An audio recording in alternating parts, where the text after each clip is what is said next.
Então, aí o pessoal, a conexão tinha caído, mas já retornando aí, voltando à nossa conversa. O último ponto que eu estava comentando, eu ainda não sei se já tinha caído, mas retomando. Eu estava falando dos regimes autoritários pós-totalitarismo.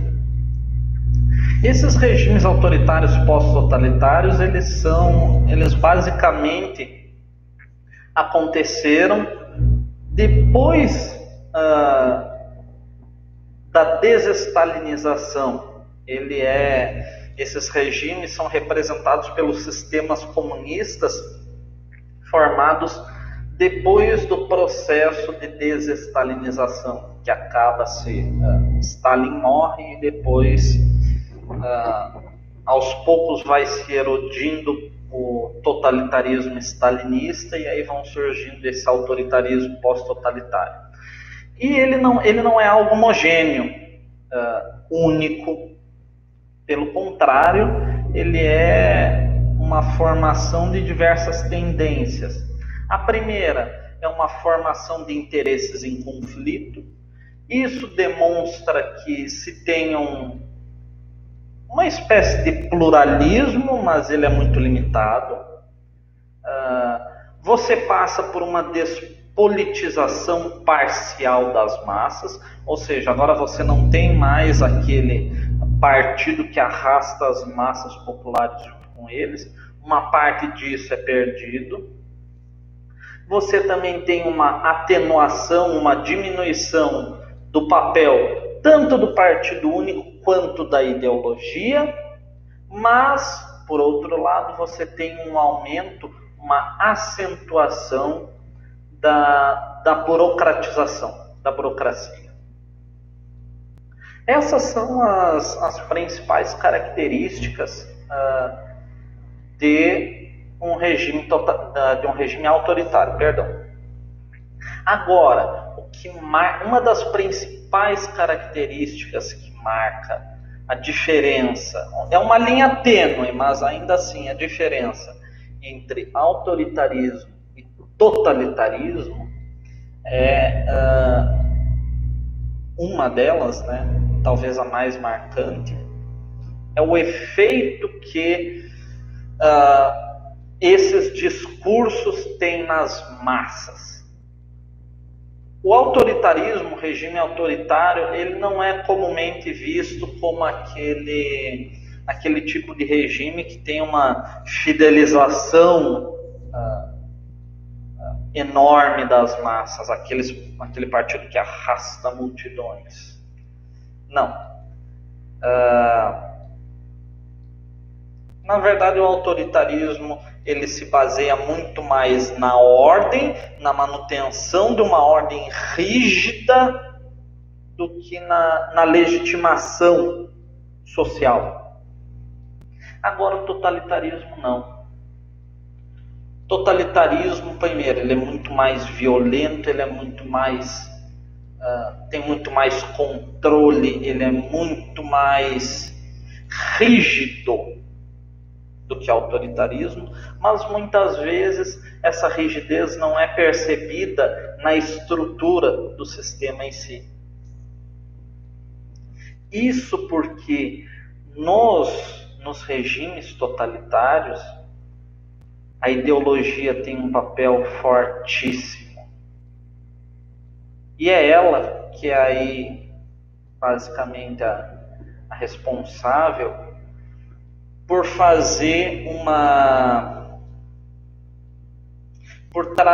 por dar uma legitimação social do discurso totalitário nas massas. Você não tem mais aquela distinção, aquele distanciamento do partido e as massas populares. No autoritarismo você ainda tem uma diferença, às vezes ela é uma diferença que está um pouco borrada, às vezes você percebe ela, mas ainda assim ela existe, entre Estado e sociedade. Agora no totalitarismo não. No totalitarismo tudo se dissolve. quando eu digo tudo, é tudo. Até mesmo a própria individualidade da pessoa se dissolve no totalitarismo. E aí, como base para vocês entenderem totalitarismo, leiam o capítulo 3 do As Origens do Totalitarismo, da Hannah Arendt. Se vocês não precisa nem ler o primeiro nem o segundo, leia o terceiro, só o terceiro, que vocês vão compreender totalmente a ideia de totalitarismo. Quando nós falamos em totalitarismo, nós não estamos nos referindo a aquela rigidez estrutural do autoritarismo, nós não estamos falando aí de um controle perceptivelmente rígido. Totalitarismo, como eu disse, até a própria individualidade se dissolve na ideologia, se dissolve na figura do Führer, se dissolve no partido único, se dissolve no grande irmão. Então, o totalitarismo ele é uma forma de dominação extremamente, não só nova, no sentido de que a história política nunca tinha visto algo dessa maneira, mas ele é algo completamente, como é que eu posso dizer? Ele se esvai entre os dedos. O totalitarismo ele não tem uma solidez. O totalitarismo ele é muito mais líquido. Ele penetra nas massas. Ele cria um determinado padrão de moralidade, um determinado padrão de cultura, um determinado padrão de comportamento, onde os indivíduos são levados a participar daquilo, não por uma coerção física, mas muitas vezes porque a não participação do indivíduo nessas formas de agir socialmente, ele acaba excluído. E isso vocês vão ver no A Onda, quando eles começam a formar, aquele grupo Rainer, ele começa a formar um grupo, vocês vão ver a distinção no se vestir. Só faz parte da onda quem tem camisa branca e calça jeans, só faz parte da onda quem faz a saudação. Totalitarismo, por mais que ele tenha uma perspectiva líquida, ele traz um sentimento de pertença. Mais uma vez eu trago o exemplo da onda. No final, uma das frases que é dita no final do filme é aquilo: a onda existe de verdade, nós sentimos a onda. Esse sentimento de pertença, que não é uma pertença do chegar e apontar uma arma na cabeça, faz parte ou não faz parte. Muito pelo contrário, o totalitarismo ele é muito mais sorrateiro. Ele, por exemplo, com Hitler, ele começa... veja, o totalitarismo nazista, ele só se firma, e aí não se firma só politicamente, mas socialmente, por causa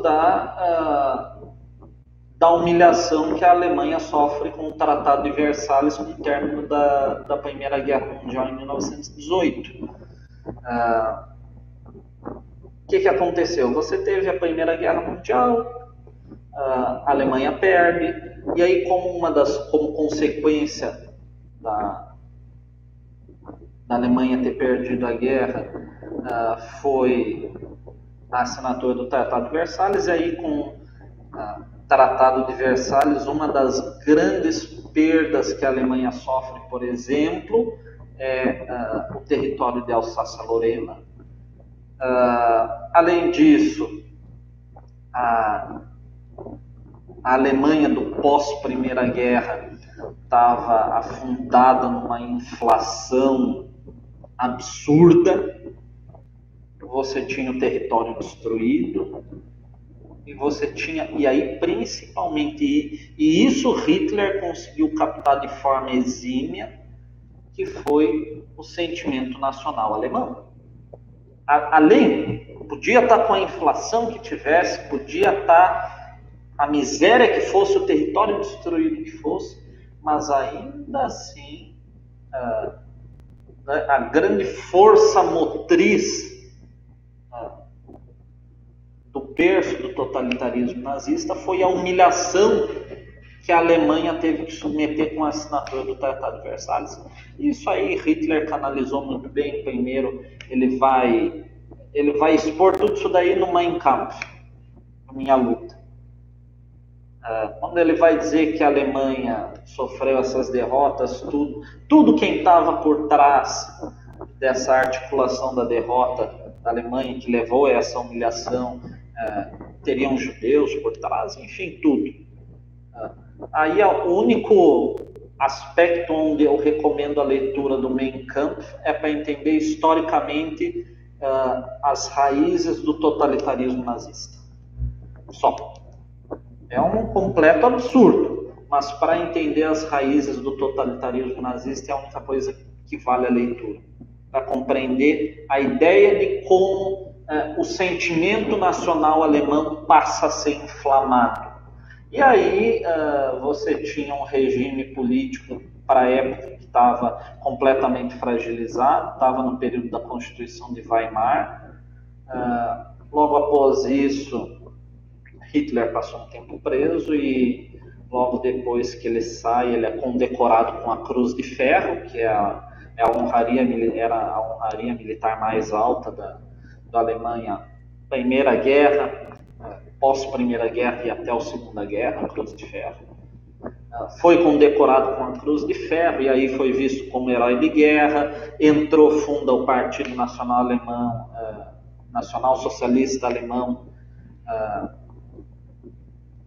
e começa a ter adeptos. Aí você começa a surgir aí os primeiros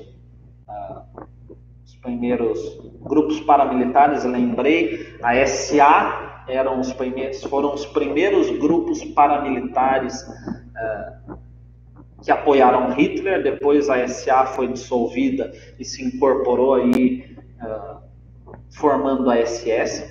Então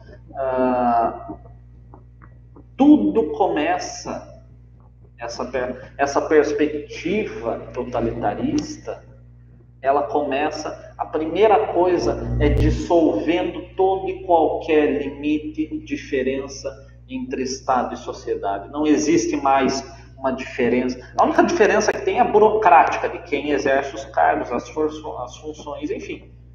Mas o Estado não existe sem o povo e o povo não existe sem o Estado. E esses dois são plasmados em uma figura, seja o Führer, seja o grande irmão, seja o partido.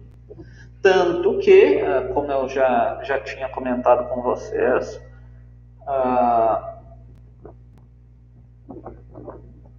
o fundamento jurídico da Constituição nazista era o Volksgeist, o espírito do povo. Isso foi o que legitimou as atrocidades do regime nazista. Então, esse talvez seja a primeira grande diferença entre o totalitarismo e o autoritarismo. No autoritarismo você consegue separar Estado e sociedade. Por mais que seja uma diferença tênue, por mais que seja uma diferença que se borra em alguns momentos, mas ainda assim uma diferença. No totalitarismo não. Totalitarismo é uma completa fusão. E isso é uma das perspectivas. Agora, por exemplo, aquela concepção antirracionalista que nós encontramos nas doutrinas autoritárias modernas, isso daqui é levado ao extremo na perspectiva totalitária.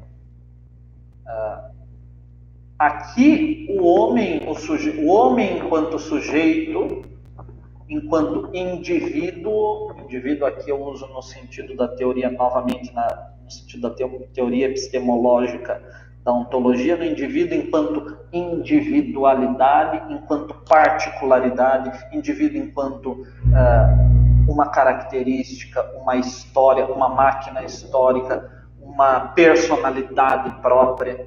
O indivíduo é mortificado no totalitarismo. O indivíduo, ele não tem mais a sua história, ele não tem mais a sua personalidade, ele não tem mais as suas características intrínsecas.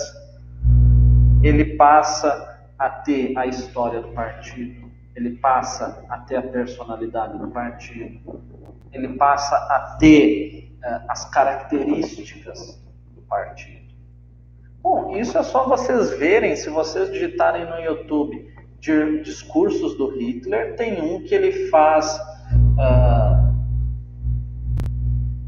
não é Nuremberg, eu acho que é Nuremberg, um dos discursos que ele faz em Nuremberg, onde vocês simplesmente vão ver aquela massa, todas aquelas pessoas, todas em silêncio, ouvindo Hitler. Isso não acontece no autoritarismo.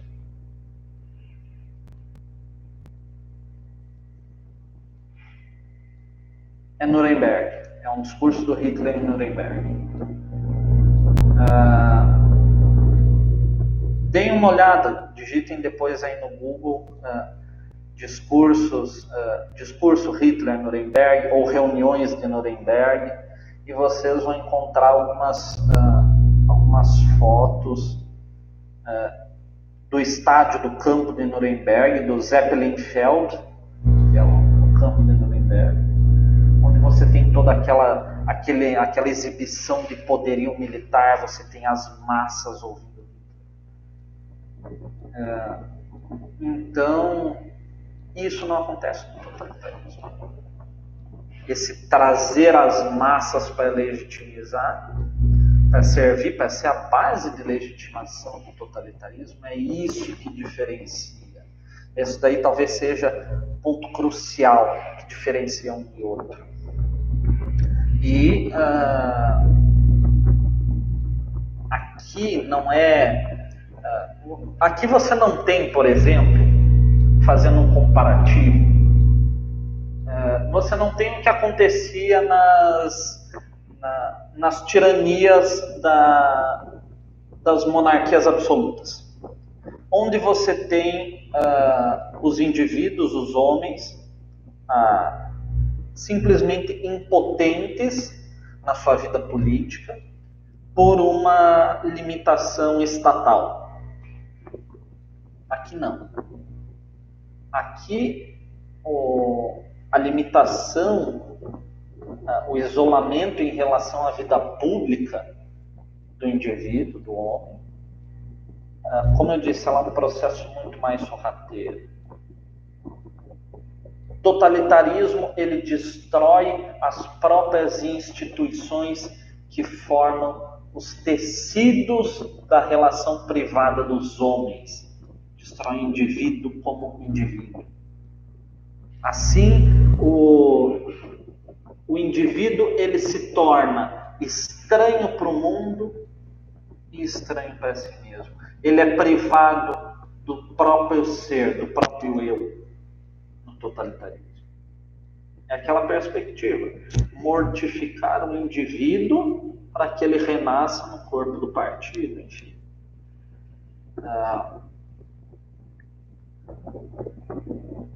A Hannah Arendt, lá nas origens do totalitarismo, de novo reforço, se puderem leiam o capítulo 3, é fantástico, é um livro fantástico. A Hannah Arendt vai dizer que o o totalitarismo ele é uma completa transformação da natureza humana. Ele converte os homens em simples feixe de reações recíprocas. E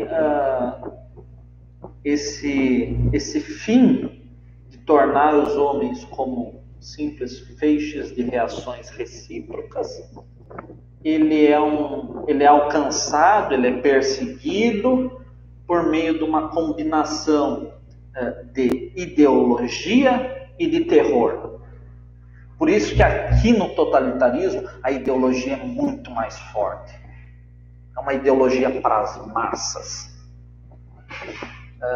A ideologia totalitária aqui, ela busca explicar com uma certeza absoluta e de forma total o curso da história.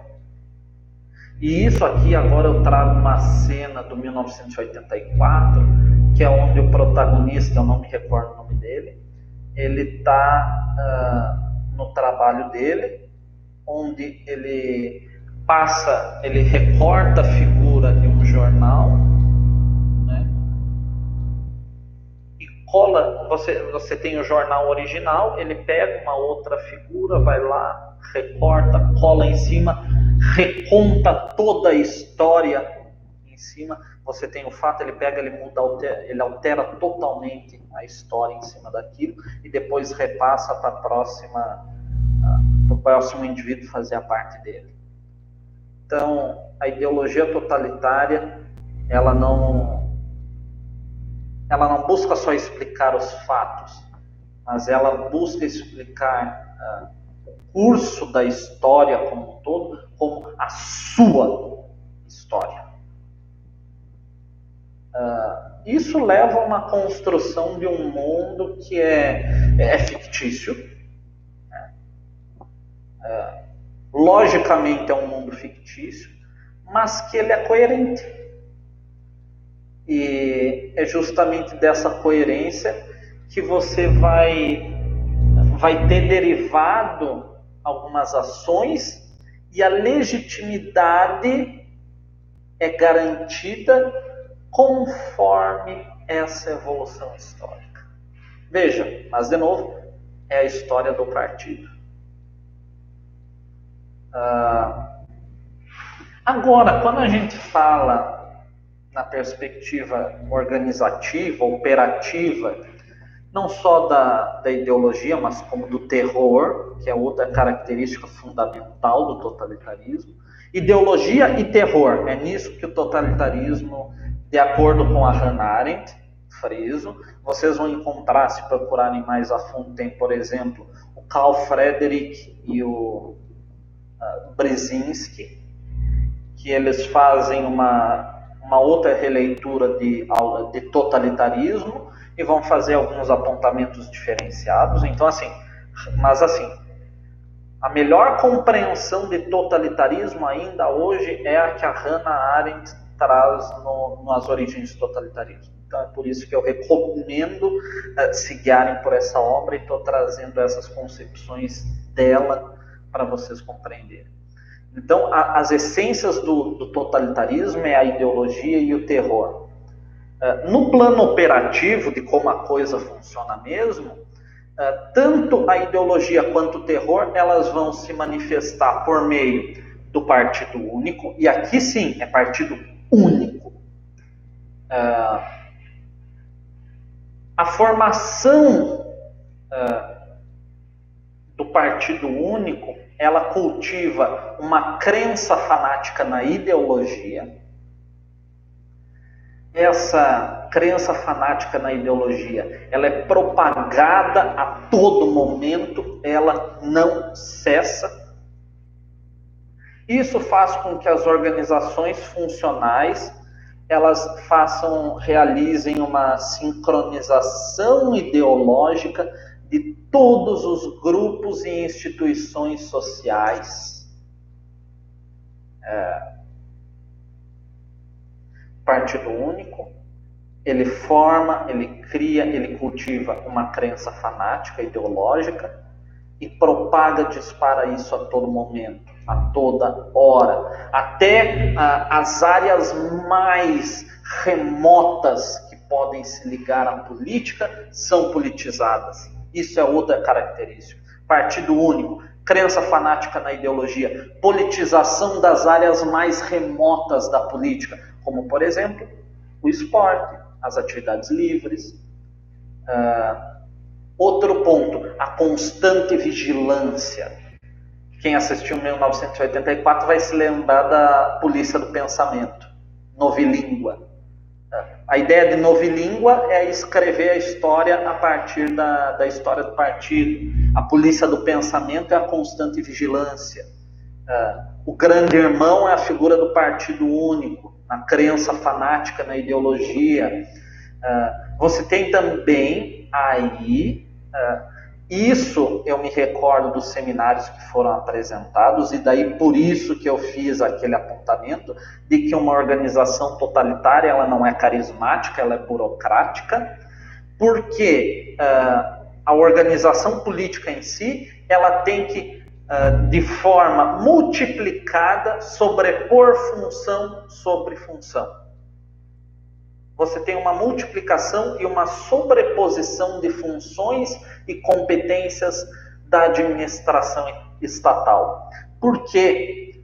Porque no momento em que você tem cadeias absurdas de burocratização, uma acima da outra, uma que obedece a ordem da outra, o indivíduo se perde ele passa a se confundir com a própria estrutura organizativa. Ele não é visto mais como um indivíduo.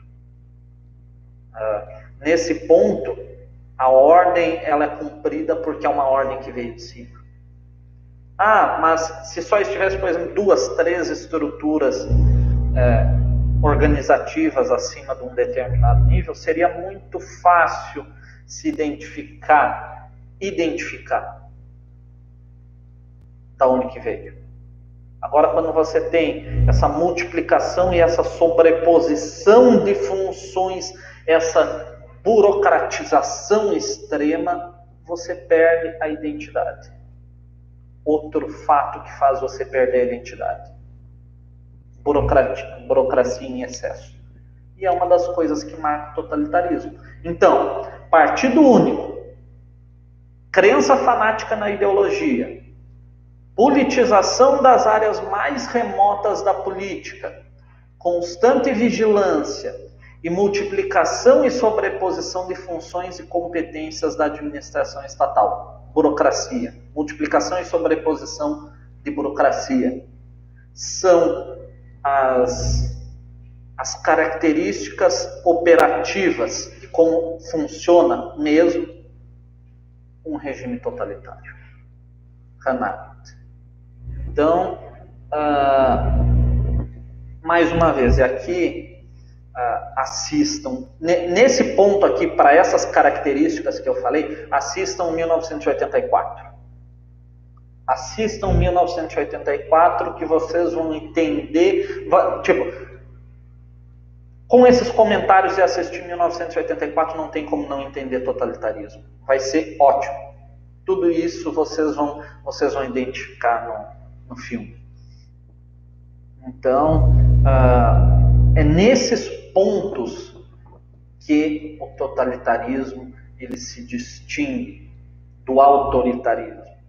No autoritarismo você não consegue ter...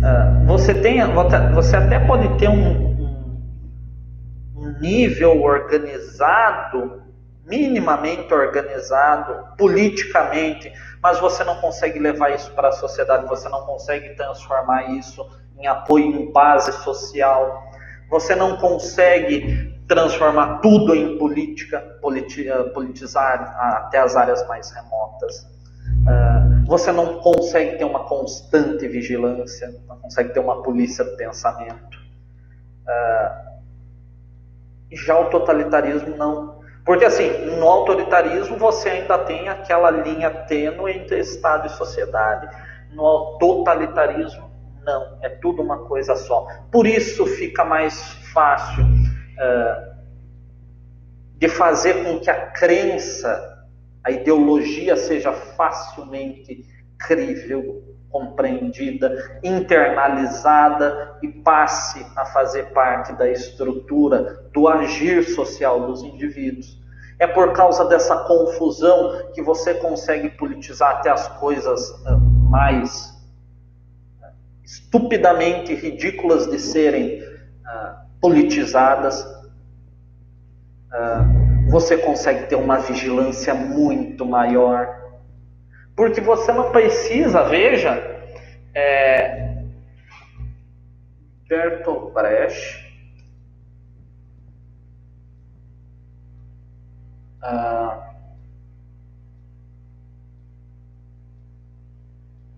procurem depois, aqui o porquê, vejam, intertexto, Bertolt Brecht. Aqui o porquê, talvez o intertexto ele explica o porquê que é tão fácil se fazer essa vigilância em um estado totalitário. Veja, primeiro levaram os negros, mas não me importei com isso, eu não era negro. Em seguida levaram alguns operários, mas também não me importei com isso, eu também não era operário. Depois prenderam os miseráveis, mas não me importei com isso porque eu não sou miserável. Depois agarraram os desempregados, mas como eu tenho meu emprego, também não me importei. Agora estão me levando, mas já é tarde. Como eu não me importei com ninguém, ninguém se importa comigo. Durante o totalitarismo nazista, seja as Forças Armadas, a Wehrmacht ou a SS, enfim, eles não precisavam ter um controle minucioso de toda a população. Veja, a crença, o fanatismo ideológico era tão incrustado na própria personalidade dos indivíduos que essa constante vigilância era feita pelos próprios indivíduos, pelo próprio vizinho. Você não precisava, se você fosse judeu, de repente de madrugada a SS está batendo na tua casa para te levar, mas não porque a SS estava vigiando, mas porque algum outro vizinho foi lá e denunciou e disse que você era judeu. Essa constante vigilância ela não é necessariamente feita pelo Estado, e aí eu falo Estado entre aspas, porque aqui você tem uma dissolução de sociedade-Estado, é tudo uma coisa só, é tudo uma massa homogênea, e aí o indivíduo se confunde com o Estado, que se confunde com a personalidade do líder, que se confunde com o indivíduo novamente. Então aqui você não precisa ter as instituições políticas, como a SS, te vigiando necessariamente. Mas o simples fato do vizinho, do outro vizinho, estarem cuidando, essa é a perspectiva da constante vigilância. A maioria das denúncias não eram porque a SS ficava investigando quem era judeu, quem não era judeu. Não precisava. As próprias pessoas faziam isso. Denunciavam, eu tenho um vizinho judeu. E aí só dizia, o endereço é tal, na casa tal, assim, assim, assim. E de repente, no meio da noite, estava lá batendo a SS, levando os vizinhos. Então, essa é a constante vigilância. Você não tem uma vigilância só estatal, mas você tem que cuidar com quem está na porta ao lado também. E a perspectiva burocrática acho que fica plasmada de forma bem clara. Até vamos dizer assim, até o cargo mais baixo, até o pior soldado do regime nazista tinha uma função. E era justamente por ter essa função que ele importava. Importava para o partido, importava para o regime, importava para a Alemanha, Deutschland über alles, Alemanha acima de tudo. Ele não era só mais um soldado, ele não é o pior soldado. Ele tinha agora uma função. Uma função submetida a outra, que era submetida a outra, uma infinidade, uma escala sem fim de um superior ao outro. Até o ponto que você perde a identidade dessa estrutura burocrática e isso se dissolve na pessoa se dissolve no partido, se dissolve no Führer, enfim.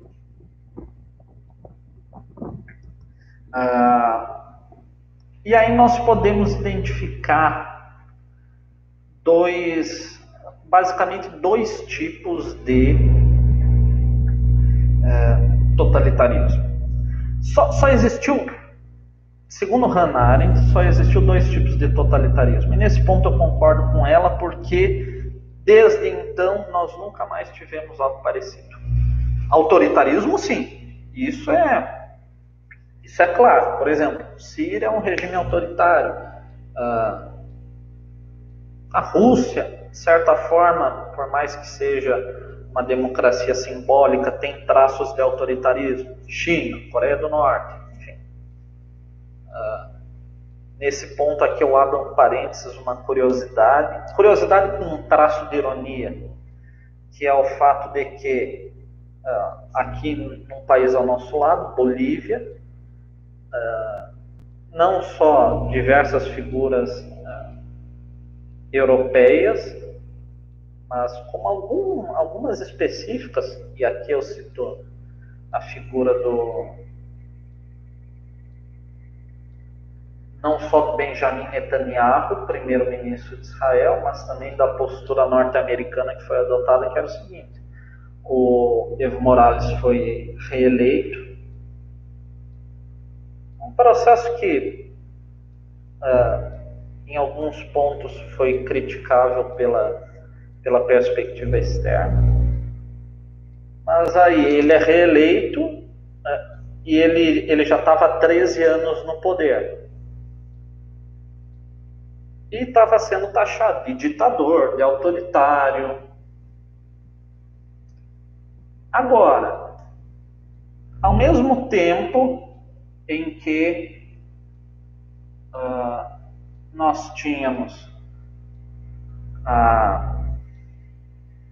o Evo Morales aqui na Bolívia, veja, 13 anos no poder, sem alternância, tido como ditador, como autoritário. Você tem a Angela Merkel, da Alemanha, que está há 16 anos no poder. Você tem o Benjamin Netanyahu, que está desde 2009 há 11 anos no poder. E eles não são considerados ditadores autoritários. Então, aí ficaria no campo do debate, da polarização ideológica que tem acontecido. Mas foi só um parênteses para vocês identificarem como é que acontecem esses discursos que fazem referência a um autoritarismo. Então, assim, autoritarismo ainda hoje existe. Não tenha dúvida. Mas totalitarismo, desde a experiência nazifascista e desde a experiência stalinista, não se teve mais nenhum regime totalitário. Tanto que a Hannah Arendt só vai utilizar os termos totalitarismo para se referir ao nazismo e ao stalinismo. E a partir disso é possível então se identificar duas perspectivas de totalitarismo. E aí são perspectivas claramente distintas nos seus propósitos, na sua organização, na sua forma, na sua essência de ser. A primeira que nós identificamos, então, é o totalitarismo fascista. Fascista aqui se estende também a sua forma mais radical, o nazismo. Mas aí emprega a ideologia... Na verdade, a ideologia italiana fascista estaria muito mais para um autoritarismo, mas a perspectiva dela se encaixa aqui. A ideologia fascista, o totalitarismo fascista, na sua versão mais radical, nós identificamos o nazismo, e essa ideologia, ela é um conjunto de ideias, conjunto de mitos, muito pouco elaborado, muito pouco esclarecido, uma simbologia extremamente vaga, que não prevê nenhuma orientação para fazer uma transformação socioeconômica da comunidade. Você tem só conjecturas, uma coisa muito borrada, uma coisa que não é nítida, de mitos, de símbolos, de lendas. Tem a ideia do nazismo que permeia a ideologia nazista é que o fato de que os alemãos, todo o povo alemão, ele é descendente dos arianos. O arianismo, ele é uma doutrina que surge por volta aí de 250.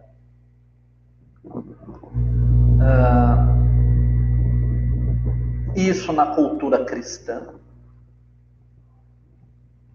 Mas na perspectiva anglo-saxônica, que é aí a descendência da descendência do povo alemão, a perspectiva, a ideia o ideário nazista da raça ariana, ela é algo que remonta por volta de, só deixa eu achar aqui mais ou menos o século, para mim não dar informação errada para vocês.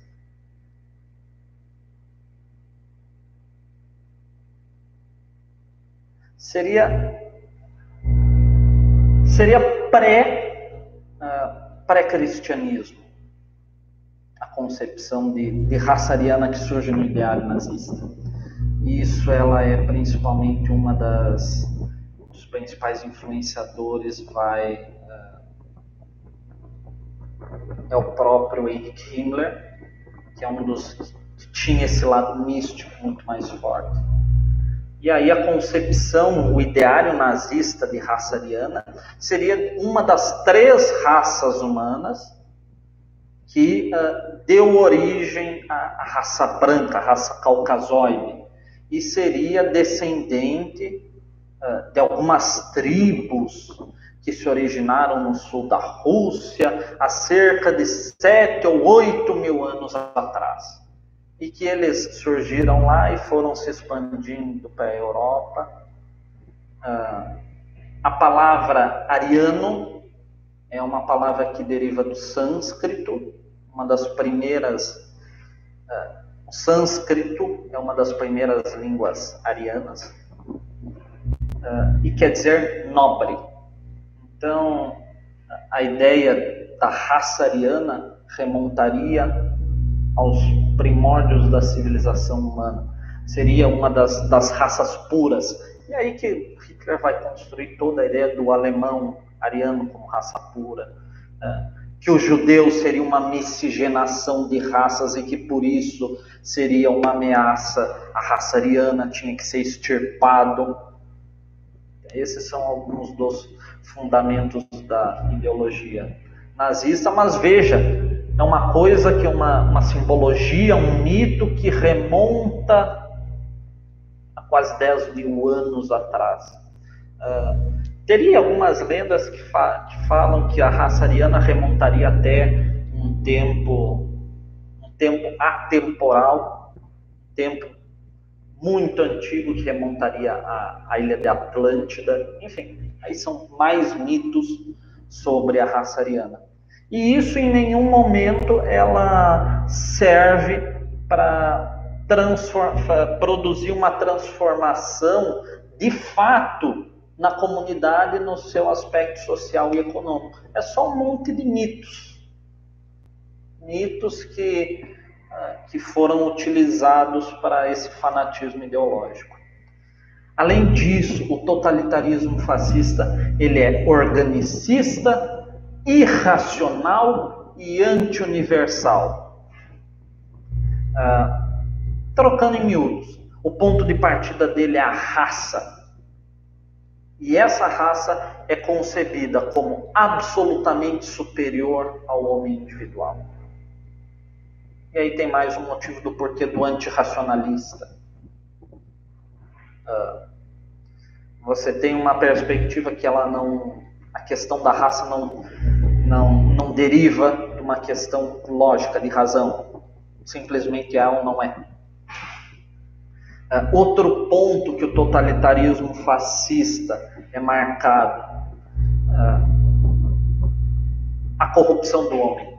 O homem ele é corrupto e a única forma de se instaurar um domínio é por meio de uma supremacia racial, de um domínio absoluto de uma raça sobre todas as outras.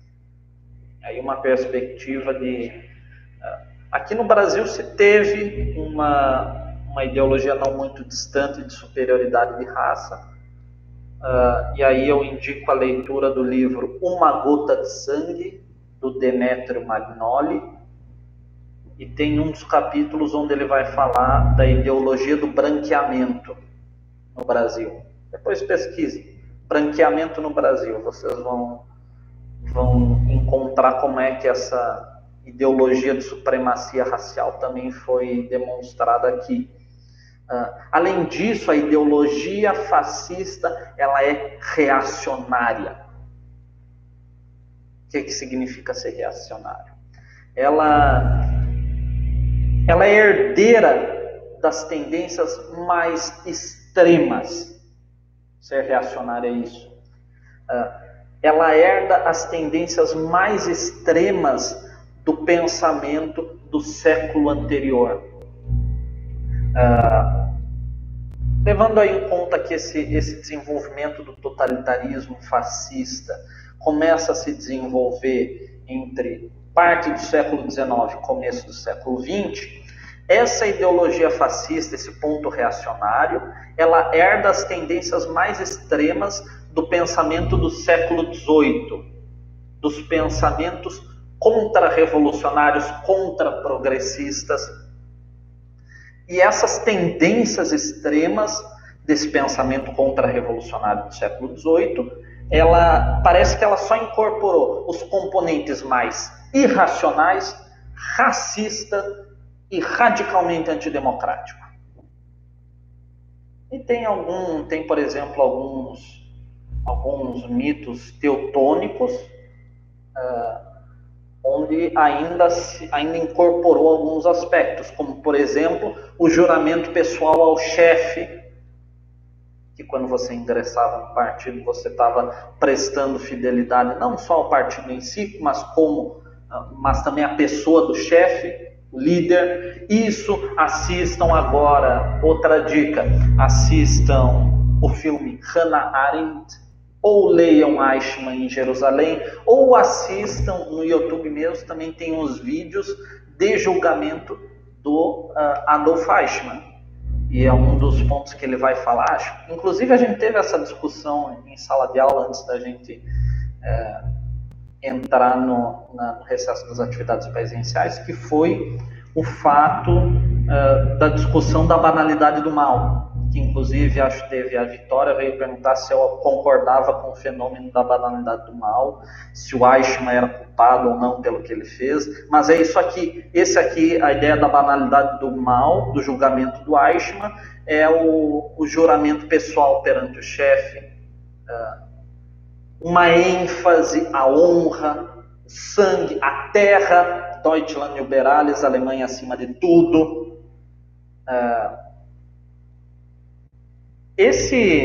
Essa construção que é feita na ideologia fascista, esse reacionarismo, remonta a um passado pré-burguesia. As tendências mais extremas que foram incorporadas foram todas aquelas irracionais, racistas e radicalmente antidemocráticas. Por isso que vocês comumente vão ouvir falar que os regimes que têm essas características são adjetivados de fascistas. Essa é a característica do fascismo. Ser radicalmente, nesses 3 pontos, ser radicalmente irracional, incluir o racismo. Hoje nem tanto a perspectiva racista, mas radicalmente antidemocrático e radicalmente irracional. Uma outra característica do totalitarismo fascista é que as bases sociais... Agora, como é que a sociedade é vista no contexto do totalitarismo fascista? Ela é uma sociedade onde você já tem um certo determinado processo de industrialização e uma certa modernização. Você já tem um avanço nessas perspectivas. É uma sociedade que já tem um desenvolvimento industrial, já é uma sociedade um pouco mais modernizada. Então, o objetivo dela não é em si industrializar e modernizar a sociedade, mas, pelo contrário, mobilizar e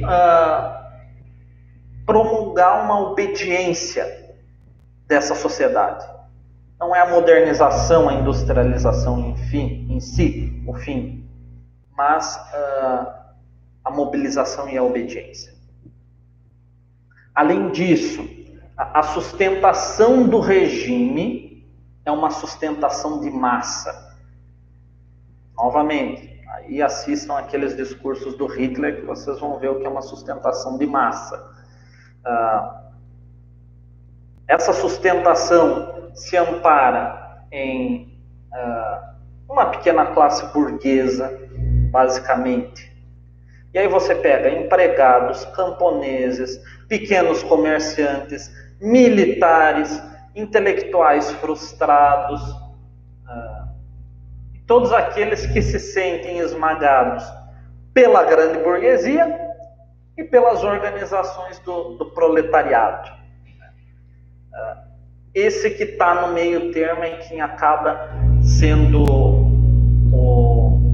a perspectiva mais adepta do totalitarismo fascista.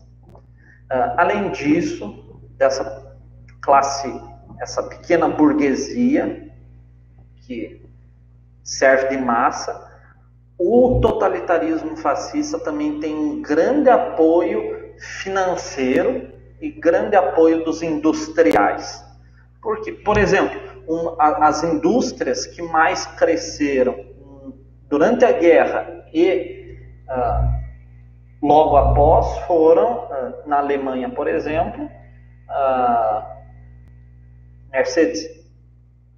Mercedes-Benz, BMW.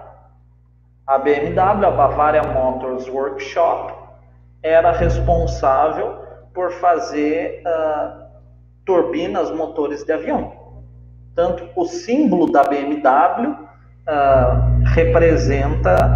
representaria o movimento de uma hélice de avião. Então, a Volkswagen,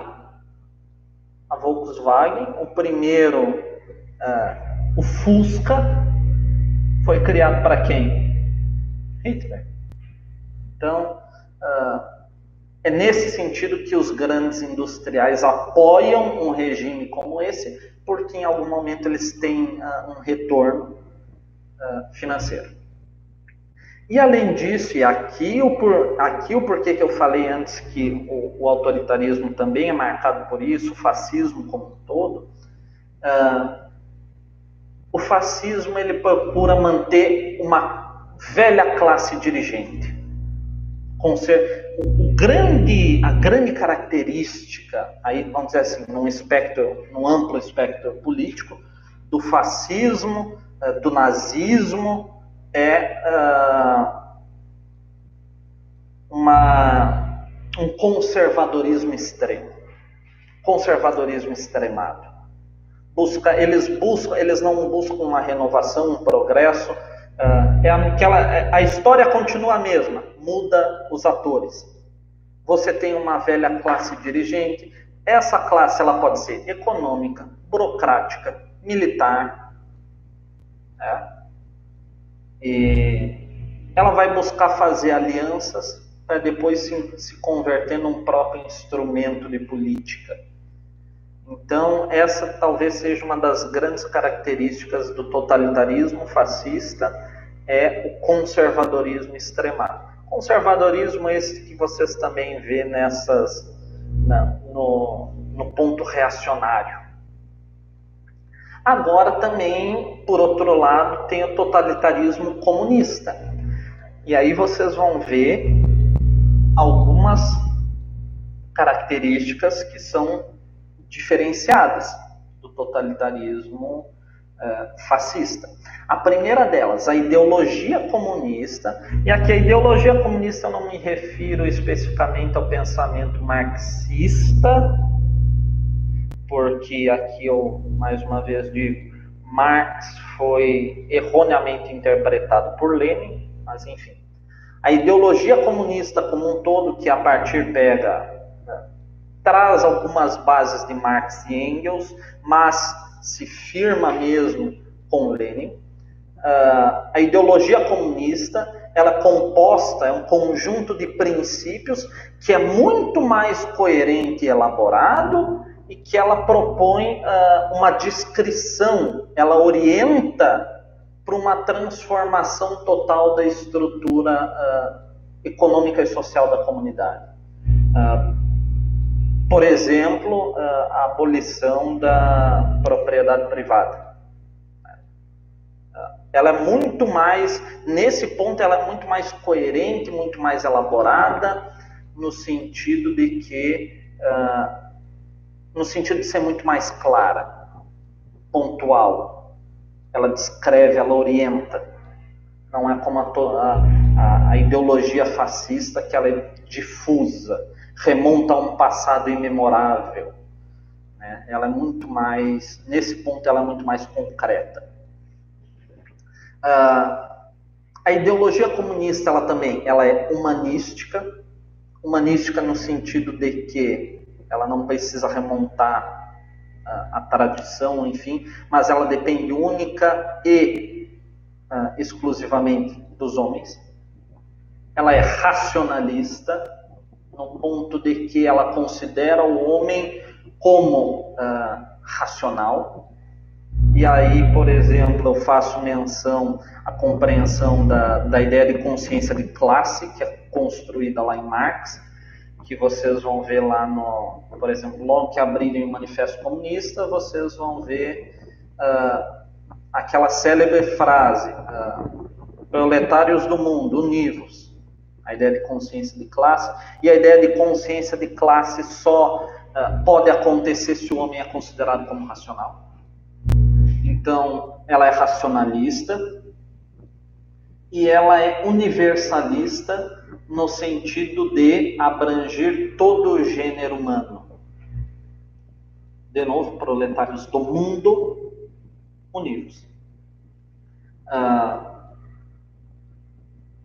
Outro ponto no qual a ideologia comunista ela se diferencia é no fato dela, enquanto no fascismo você tinha a pressuposição de que o homem era corrupto e por isso você necessitava o estabelecimento de uma ordem, de uma supremacia racial, Aqui na ideologia comunista, a pressuposição é da perfectibilidade do homem, uma ideia de bondade, e é por isso que a finalidade dela, ela tem em mira instaurar uma situação social de plena igualdade e liberdade, que aí seria o ponto da revolução da ditadura do proletariado, da revolução comunista e instauração da ditadura do proletariado, onde todos são considerados iguais e livres em um nível pleno.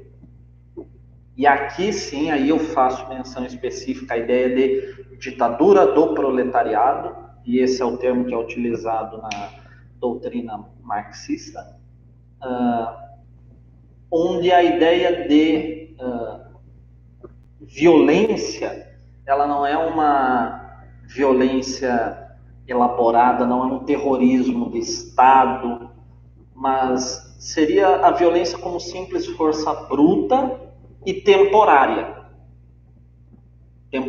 não permanente, porque a revolução que acontece aí na doutrina marxista seria como a burguesia pega e aparelha todo o Estado, o proletariado não tem outra forma de tomar o poder a não ser pegando literalmente em armas. Então a violência nesse sentido, a violência por parte do proletariado, ela é muito mais simples, ela é muito mais bruta e ela é necessária do período para se tirar a burguesia do comando. Além disso, enquanto na ideologia totalitarista fascista você tem uma perspectiva de manutenção de ordem, de reacionarismo, de conservadorismo extremado, de manutenção de uma velha ordem orgânica que remonta ao período pré-burguês. Aqui você tem uma perspectiva completamente contrária. A ideologia comunista, ela é revolucionária. A ideologia comunista, ela quase que se apresenta como a verdadeira herdeira dos ideais do período iluminista e da Revolução Francesa, do espírito revolucionário. E a proposta dela é dar um conteúdo efetivo, econômico e social. E aí é por isso que a revolução do proletariado promove essa mudança profunda na estrutura da sociedade. Aqui é outro ponto no qual se tem a distinção de que as bases do comunismo, a base social do comunismo, ela tem que ser compreendida na figura de que a sociedade que sofre uma revolução comunista, ela ainda não é moderna e industrializada. Ela está iniciando o seu processo de industrialização e modernização. Está aí no primeiro estágio. E aí é nesse ponto que a base social da ideologia comunista se assenta. A tarefa dela é industrializar e modernizar de forma rápida e forçada. No totalitarismo fascista você não tem isso, você tem a necessidade de obediência, porque você já era modernizado e industrializado. Aqui não, aqui você precisa fazer isso e você faz de forma rápida e forçada por meio da revolução. E qual que é a base, a sustentação de massa do totalitarismo comunista? É basicamente a classe operária e o proletariado urbano. Quer dizer, aí aqueles pé rapado, trabalhador, aquele que seria mais ou menos isso daí. Toda a classe operária, o proletariado urbano, esse é o pessoal que sustenta a ideologia, vai para sustentar a ideologia comunista. Enquanto que na ideologia, no totalitarismo fascista, você tem uma pequena burguesia, você tem alguns empregados, alguns camponeses, pequenos comerciantes, militares, você tem uma classe intelectual frustrada, talvez, que não tenha o prestígio reconhecido, mas ainda assim uma classe intelectual. Então esses são os... Aqui no totalitarismo comunista, você, por exemplo, não tem o apoio dos grandes financeiros, dos grandes industriais, porque, aliás, o propósito da Revolução Comunista é expurgar a propriedade privada. Então, os meios de produção. Então, é nesses pontos que dá para se distinguir de forma clara o que caracteriza, o que marca o totalitarismo fascista e o que marca o totalitarismo comunista. Ficou claro para vocês esse nosso debate de autoritarismo e totalitarismo? O que vocês me dizem? Agora que a gente já conversou um pouco.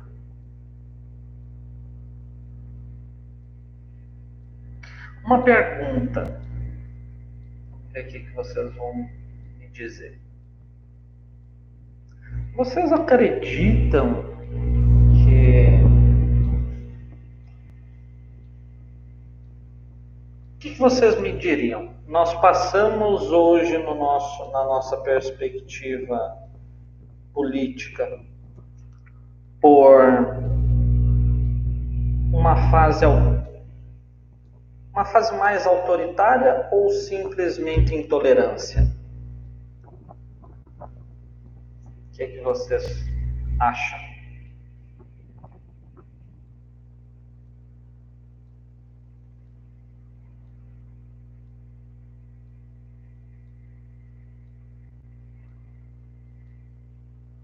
Aí uma provocação.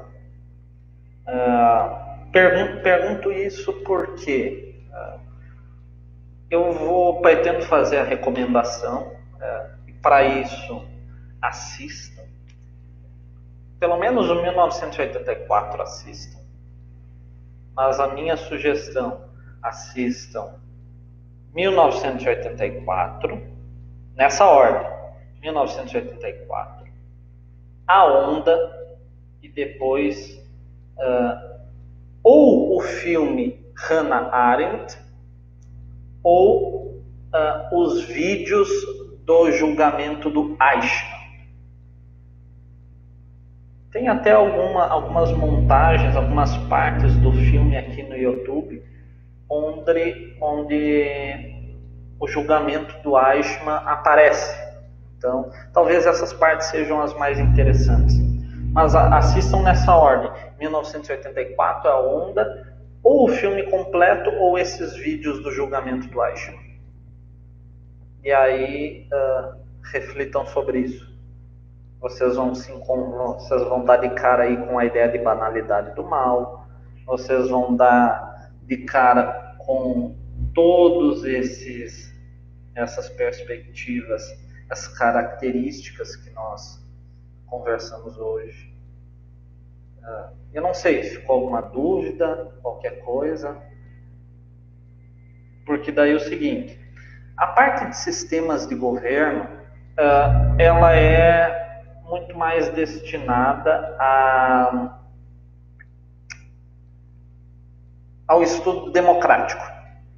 Eu queria dedicar um momento só para nós falarmos de autoritarismo e totalitarismo. É um dos temas que eu acho mais legais de debater, de discutir, e que é importante para compreender como estudo de ciência política. Então, a minha perspectiva é de que não na nossa próxima aula, semana que vem, na outra, nós conversamos um pouco sobre a democracia como regime político.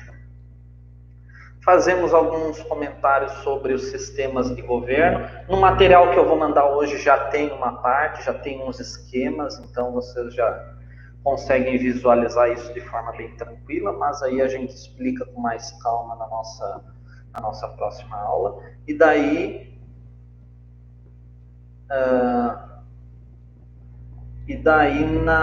na outra a gente dedica só para falar de democracia, como regime político, daí as formas de democracia, tudo isso. Algum livro que explique bem a ideologia nazista? Eu acho que explica a fundo a ideologia nazista, que não seja o Mein Kampf. Eu não sei, eu acho que não tem, vamos dizer assim, nenhum que trata de forma tão clara, forma tão objetiva a ideologia nazista. Aí eu faço a sugestão, e aí não só da ideologia nazista, mas da ideologia do totalitarismo comunista, porque o totalitarismo comunista e o totalitarismo nazista, por mais que a natureza das ideologias sejam diferentes, a prática de Estado, as práticas de terrorismo são muito semelhantes. O funcionamento do totalitarismo nazista e do totalitarismo comunista, stalinista, foram muito semelhantes. Aí eu indicaria a leitura do 3º capítulo do Origens do Totalitarismo, da Hannah Arendt. Aí eu acho que o 3º capítulo é fantástico e acho que consegue compreender essa ideia tanto de um quanto de outro de forma bem clara. Não, acredito que não vai ficar dúvidas. Não sei se tem mais alguma dúvida que ficou. Na verdade, eu sempre recomendo esse livro da Hannah Arendt. Para mim é fantástico para esse tema. E aí eu faço mais uma complementação. Lendo pelo menos o 3º capítulo, não precisa ser nem todo, mas uma parte dele, e compreendendo o totalitarismo, muitas dessas coisas já vão ficar claras para quando nós formos fazer o debate sobre democracia. O totalitarismo é a completa negação daquilo que é prezado pela democracia. Então, você tem aí o radicalmente oposto. Agora eu quero fazer deixa eu ver uma coisa aqui. Vamos ver, se não for um teste muito grande, eu vou fazer a versão simplificada dele, qualquer coisa. E aí eu quero participação, se possível, mandem mensagens aí no chat. Vamos ver quais páginas são o teste. Porque se for muita coisa, eu não vai dar para passar aqui. Mas eu vou fazer o seguinte, eu vou disponibilizar esse teste para vocês. Façam ele. Political Compass. Para vocês verem aonde que vocês se encaixam no espectro político. Quando vocês terminarem, ali vai vir uma pergunta, vão vir 4 opções de resposta. Discordo totalmente, discordo, concordo e concordo totalmente. E vocês vão respondendo. No final ele vai aparecer um espectro, onde o topo é autoritarismo, da metade para cima é autoritarismo, da metade para baixo é liberalismo, da metade para a esquerda é progressismo, da metade para a direita é conservadorismo. Façam esse teste e depois que terminarem, tirem um print teste. Se possível, repassem para o pessoal da turma esse link. Eu, de qualquer jeito, eu vou postar. Essa vai ser a nossa atividade no B Virtual. Postagem de arquivo. Façam esse teste e depois postem os arquivos lá, por curiosidade, para vocês verem onde é que o pensamento de vocês se encontra dentro do espectro político. Só uma coisa, cuidado e na hora de fazer, vejam como fica melhor, a identificação do nome. Eu sei que lá no virtual tem quando o arquivo de cada aluno, mas na hora de baixar, como ele baixa um arquivo com todos, se colocar qualquer nome, enfim, fica depois para identificar por arquivo, para mim saber quem é, fica um pouco mais complicado. Coloquem o nome de vocês no arquivo. Coloquem o nome de vocês, que daí fica tranquilo.